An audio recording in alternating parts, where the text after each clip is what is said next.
In March has turned deadly. Security forces saying at least 80 people died today in what was billed as a day of rage.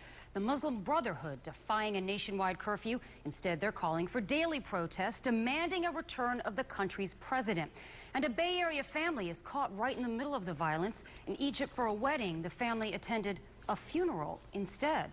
Our Chris Trinkman is following this tragic turn of events. And Chris, I know you've been on Skype tonight getting some new details.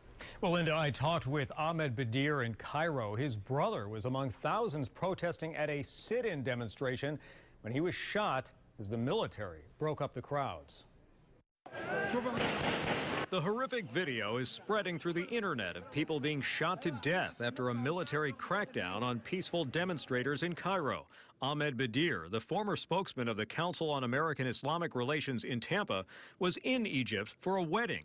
Instead, he just finished a funeral for his brother, Amir, who was shot in the neck during the violence. The body was just left in the streets, and for hours his wife didn't even know that he was dead. It wasn't until like 12 hours later that she identified the body in the streets. Badir said he went to a mosque where the dead were taken. It was like a morgue. What I saw there was devastating. There were some 300 bodies there. Most of them, again, shot in the upper torso, single bullet, either to the head or to the chest or to the neck. Basically murdered. In order to recover his brother's remains, Badir says the military wanted him to sign a document that Amir died of natural causes, not murder.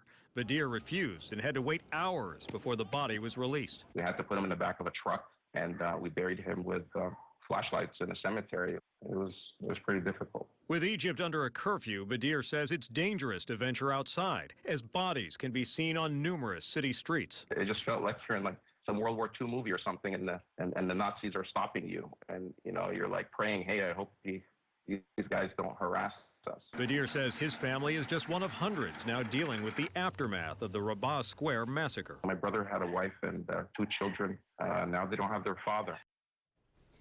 And Badir says he believes the Egyptian government is trying to cover up the numbers of people killed in Wednesday's massacre. Some reports have it as high as 700 people. His family estimates it closer to 3,000. Jameson. Chris, thank you. Today